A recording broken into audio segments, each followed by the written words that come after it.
Assalamualaikum warahmatullahi wabarakatuh. Marhaban bikum jami'an, ismi Diana Nurdayani, Tunan Dunani Diana. Nomor induk mahasiswa saya 12440200099. Saya di jurusan Komunikasi dan Penyiaran Islam di kelas 2D. Pada kesempatan kali ini, saya akan memenuhi tugas mandiri wacana bahasa Arab mengenai tentang Qawaidul Lughatul Arabiyyah, yaitu tentang al-jumlatul fi'liyah wa anwa'uha, jumlah fi'liyah dan pembagiannya. Yang pertama yaitu mahiyal jumlah. Apa itu jumlah atau kalimah? Bisa disebut dengan kalimah ataupun jumlah apabila majmu'atu ba'dal kalimati walaha ma'nan, yang artinya kumpulan beberapa kata yang memiliki makna. Syarat dari penjelasan tersebut yang pertama yaitu adanya perkumpulan beberapa kata ataupun yang biasa disebut dengan murokab. Nah, yang kedua yaitu memiliki makna atau yang biasa disebut wadho. Jadi, apabila ada sebuah perkumpulan kata dan memiliki makna bisa disebut dengan jumlah fi'liyah. Tetapi apabila hanya perkumpulan beberapa kata saja dan tidak mengandung makna, itu tidak bisa disebut dengan jumlah fi'liyah. Nah, yang kedua bisa disebut dengan jumlah atau kalimah apabila terbentuk dari ma yata'allaqu min musnadin wa musnadin ilaih, yang artinya jumlah terbentuk dari musnad dan musnad ilaih.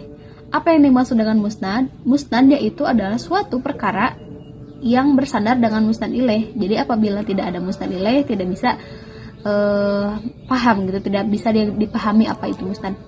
Contohnya seperti fi'il membutuhkan fa'il dan mubtada membutuhkan khabar.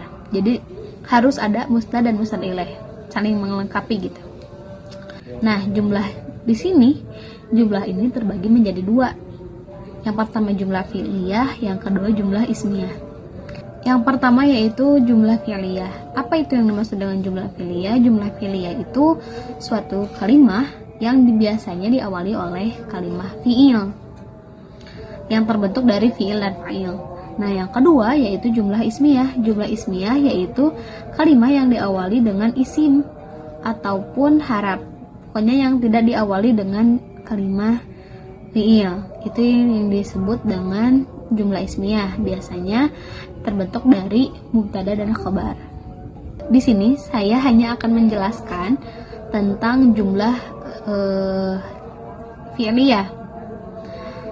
Nah, yang pertama jumlah fi'liyah yaitu al-jumlatul mabdu'atu bil fi'li, yaitu kalimah yang diawali oleh fi'il, ataupun al-jumlatul lati tatakawwanu minal fi'li wal fa'ili, yaitu kalimah yang terdiri dari fi'il dan fa'il.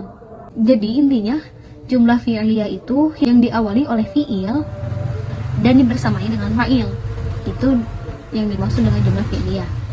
Nah, jumlah fi'liyah ini memiliki beberapa pola. Yang pertama yaitu fi'il dan fa'il. Yang kedua itu fi'il, fa'il dan maf'ul bih, hingga fi'il dan naibul fa'il. Nah, di sini saya akan menjelaskan saja yang pola pertama dan kedua saja, karena naibul fa'il itu sangat panjang pembahasannya. Sebelum kita membahas kepada pola jumlah fi'liyah, kita harus mengetahui terlebih dahulu apa itu fi'il, apa itu fa'il, dan apa itu maf'ul bih. Nah, untuk fi'il ini yaitu suatu perbuatan atau pekerjaan. Fi'il ini terbagi menjadi tiga, yaitu fi'il madi, fi'il mudhari, dan fi'il amar. Karena pembahasan fi'il sudah ada di pembahasan sebelumnya, jadi saya tidak akan membahas banyak lagi tentang fi'il. Lalu, apa itu fa'il? Fa'il itu menurut kitab Jurmiyah yaitu al-fi'lu wal ismu marfu'ul madhkuru qablahu fi'luhu, yang artinya sebuah isim yang harus dirapakan yang diceritakannya qablahu, sebelumnya fa'il ini fi'luhu, yaitu fi'il. Jadi maksudnya sebelum ada fa'il itu harus ada fi'il dulu. Seperti itu. Fa'il sendiri ini terbagi menjadi dua.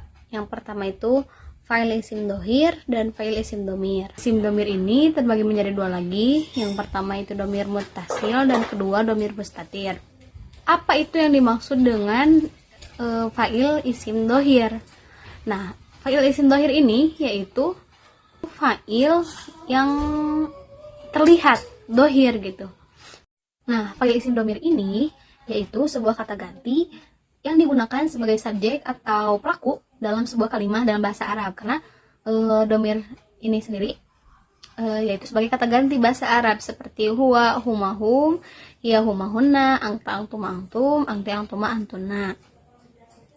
Nah, fa'il isim domir ini terbagi menjadi dua, yaitu fa'il isim domir mutasil dan domir mustatir.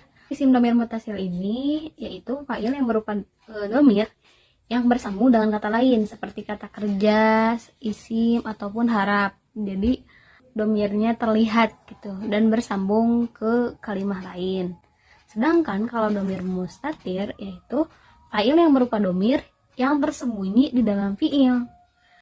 Nah, salah satu contoh dari fa'il isim dohir dan fa'il isim domir yaitu kita ambil contoh seperti lafadz dahaba zaidun. Dahaba termasuk kepada kalimat fi'il karena memiliki arti perbuatan atau suatu pekerjaan. Sedangkan zaidun termasuk kepada fa'il isim dohir. Kenapa fa'il isim dohir? Karena zaidun itu adalah subjek atau pelaku yang terlihat dan tertulis sana. Dari artinya juga sudah terlihat bahwa dahaba itu kan pergi.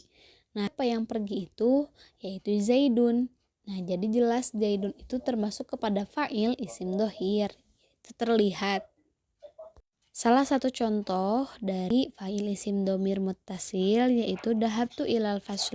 Dahabtu ilal fasli ini termasuk domir muttasil karena domirnya itu bersambung dengan kalimat lain.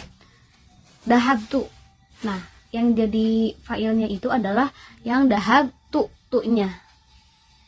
Dahaba itu kan tadi adalah fi'il. Dan dahabtu itu jadi berubah menjadi fa'il karena bersambungnya dengan domir muttasil. Nah, lalu contoh ke domir mustatir. Domir mustatir itu contohnya seperti lafadz usyahidu at-tilfaz. Nah, artinya kan saya menyaksikan televisi. Nah, bagaimana caranya tahu kalau itu adalah subjeknya atau pelakunya adalah saya? Nah, karena itu usyahidu at-tilfaz ini termasuk kepada kalimat isim domir mustatir, yaitu fa'il yang berupa domir yang bersembunyi dalam fi'il. Nah, jadi sebenarnya fa'il sayanya itu atau subjeknya saya itu tersembunyi di lafadz usyahidu, di dalam kalimat usyahidu. Lafadz usyahidu itu adalah sebuah fi'il. Nah, jadi disebutnya domir mustatir itu karena ada fa'il yang bersembunyi dalam fi'il. Fi'ilnya itu di dalam lafadz usyahidu.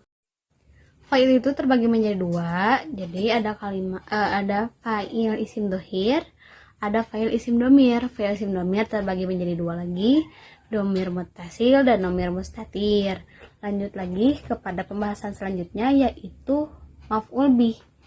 Maf'ul bih menurut kitab Jurumiyah yaitu wa huwal ismu mansubul ladzi yaqau bil fi'lu. Singkatnya saja, jadi maf'ul bih ini itu adalah kata benda bahasa Arab yang berarti objek atau sasaran pekerjaan tersebut.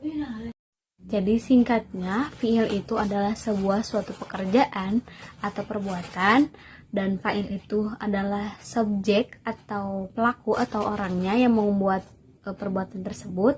Lalu maf'ul bih itu objeknya, objek yang dilakukan atau yang diperbuat atau yang dikerjakan oleh orang tersebut.